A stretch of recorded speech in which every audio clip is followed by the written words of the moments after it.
Hi guys, it's Scott here and welcome to Leicester Till I Die TV, the place for all things Leicester City. Hopefully you do enjoy this weekly roundup where we're going to be looking at everything that happened in the past week to do with Leicester regarding the closing of the transfer window, our last game against West Ham, and anything else. So if you do enjoy this one, please do make sure that you hit the like button down below, subscribe if you're new and you want to see more videos like this as well as others that include the post-match show and looking at previews for new matches and everything like that. If you want to see my personal content, then my name is Scott and I do FIFA stuff, okay? My link will be in the description. But without further ado, let's get into looking at the stuff that happened in the last week. So first things first, the transfer window did close and we had a decent one, to be fair.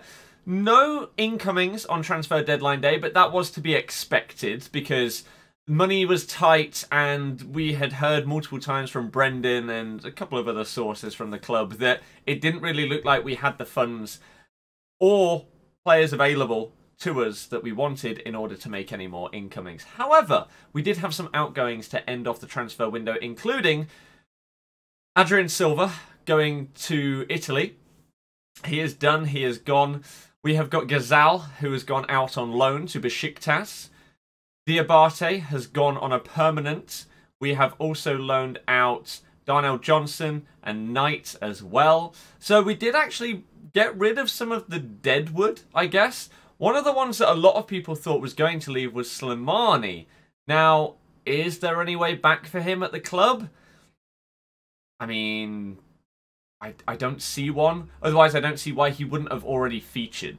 Right? I feel like he would have at least been on the bench in something like a cup competition. He's not even been on the bench. So it feels like he's just been completely isolated and now he might be stuck unless someone tries to take him on loan from maybe the Championship or something like that.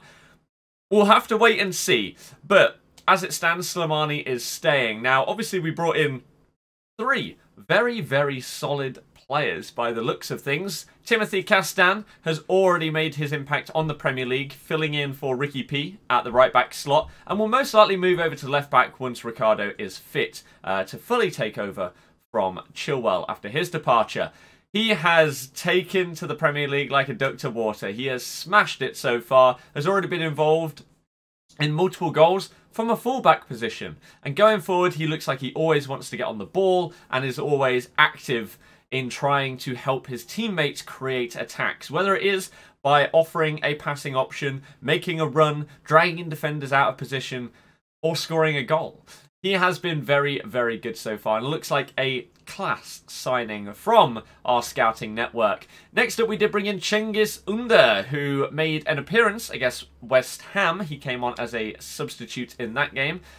Doesn't look like he was fully fit, ready to start. However, going forward, after the international break, he may be good to go. So we may see him in our next fixture, which would be pretty fun. He looked good, right? He looks like he wants to get on the ball a lot and he's not scared to take on a man. He is very forward thinking. And I think that's one of the things that we've lacked a lot since Riyad has left on that right-hand side. You either had Albrighton, who is basically a crossing merchant, realistically, or you've got Demarai Gray, who never really looks like he knows what he wants to do with the ball, and his decision-making is just, it's not good. So having someone like Chengo over there should hopefully be a very, very nice step up in that position, where we're not forcing someone like Perez out into a position that they are not that comfortable playing. So, again, good acquisition. We've got him on loan with an option to buy at the end of the season, so we're only paying 3 mil for the loan, and then it'll cost about 25 mil. At the end of the season, if we want to buy him, if he does well, which hopefully he will. And then our last signing was obviously Wesley Fofana, the transfer saga that for us dragged on and on and on and was just ridiculous, to be honest with you.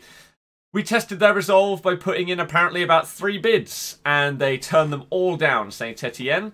Puel, part of the board, apparently had something to do with it, where he had a bit of an impact and a say on trying to keep hold of his players. As we know, Puel, his time here was a little bit all over the place, but one thing was for sure. He did seem to take the younger players and try and push them through and improve them. And so you could understand why he was trying to keep Fofana. 19 and a breakthrough player he really wanted to sort of take him under his wing and grow him a little bit more, because he thinks that they could get maybe double the amount of money next summer if he does have an incredible season this year. However, we basically ended up bidding an amount, roughly about 30 mil with add-ons not included. That was too much for them to turn down. And so that is basically what they said on their website, that especially with everything that's going on in the world right now, with finances being a lot lower for the majority of clubs because there's no fans at games and everything like that, it made sense for them to accept that offer. Fofana made it very, very clear weeks ago, maybe even a month ago at the time of recording now, that he would be stupid not to accept our contract and that he wanted to come here and come to the Premier League and play for us. So I'm really, really excited about him. He hasn't made an absolute ton of appearances in his senior career so far, but again, he's a very, very highly rated prospect. And if we pull this one off, a bit like we did with Söyüncü, getting them for cheaper than they would be in 12 months, this could end up being an absolutely incredible buy. Hopefully it's not a flop, but Söyüncü and Fofana next to each other by the end of the season could be very, very likely, and I'm very excited to see how he beds into the Premier League, because he looks like he reads the game very well. He's got an incredible leap on him.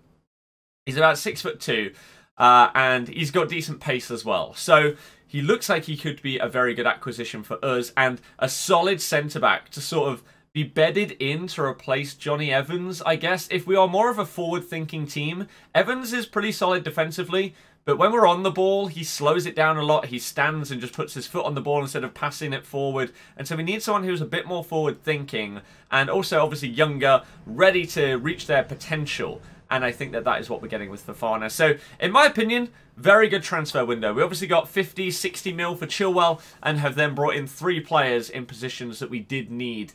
And I think that that has gone down very, very well. And we've basically spent that Chilwell money on these 3 new players. Again, the outgoings, it was good to see some... Like, it's never great to see someone not have a good time at your club. For example, Adrian Silva.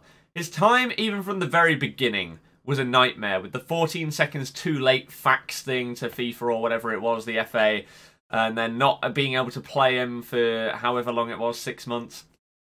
It was ridiculous. Absolutely ridiculous. And then when he did play, he didn't really get going, and so we then ended up loaning him back out to Monaco, and then he's ended up leaving and going to Serie A now. So it kind of sucks to see someone come in, have a troubling time, and then leave without really getting that really good run of games or good opportunity to show just how good they can be. So it is sad, and the same with someone like LTiDtv, who's gone on a permanent.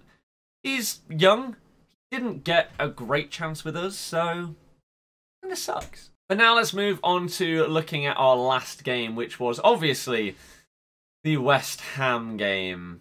Shocking. Really, wasn't it? Just shocking. Now, I know that there's been like post-match videos and stuff going up on the channel, and I assume they've said very similar things. We were just really poor. Not to take anything away from West Ham, because they performed very, very well. They basically did against us what we did to Man City. They sat back, they absorbed the pressure, and made it very, very hard to break through them, and then they countered. They were gone, and we couldn't deal with it. A bit like Man City couldn't deal with us, we just could not find that way through. Our passing wasn't too bad until it got to the final ball.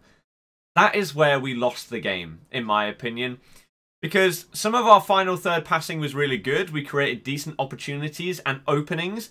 But then we'd try that one last pass, and it'd just be behind our player or too far in front of them. Too much power, too little power. Just not the right ball. You played it to that guy instead of this guy. You should have shot, etc, etc. Our final decision or final pass or final shot just weren't good enough. I think that was summarised when Vardy went through one-on-one and put it wide. Right?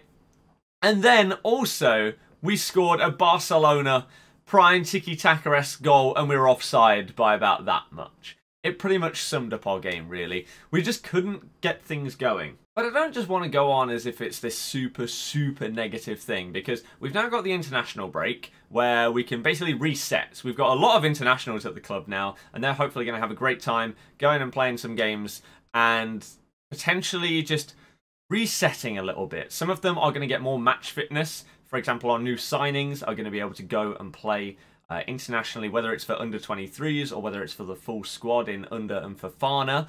And they are going to get ready to come back and be ready to start playing for us. And hopefully that's going to be really, really good for them. We've also taken 9 points out of 12, which, considering Man City was one of our fixtures, you would have 100% taken that at the start of the season. 100%. That doesn't mean that we can ignore the fact that we did get dominated by West Ham, right?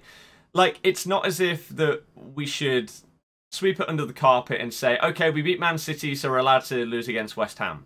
Because if we want to become the kind of team that we think that we can be, pushing for Champions League places and stuff like that, we need to not only get the surprising result against Man City, but then also show our dominance against the lesser team in West Ham. So, going forward, hopefully our mindset is going to be in place of, we know we can do this to the best teams in the league, let's not be sloppy against the lesser teams in the league, and let's show how good we really are. I think that with our new signings, with our new confidence from the start of the season, getting 3 wins out of 4, really, really good. I think that we're in a good spot, and a much better spot than I thought we would be in this position, or at this moment in time, at the start of the season. So, I'm optimistic about our next few games and how we're going to do. You've obviously got Maddison coming back to full fitness as well, so he could potentially be starting. Dennis should be back firing. And also Ricky P is nearly back from injury as well, which has been a humongous loss to our team. So, we're getting back to our full starting 11 with our 3 new signings as well. So, times are exciting. Let me know your thoughts about the next few games in the comments section down below, and what your thoughts were on our transfer window. Did you think we did well? What would you rate it out of 10? Let me know in the comments. But that is going to be it for today's weekly roundup. Hopefully I can see you again next week. Thank you very much for watching. I'll see you guys next time. Goodbye.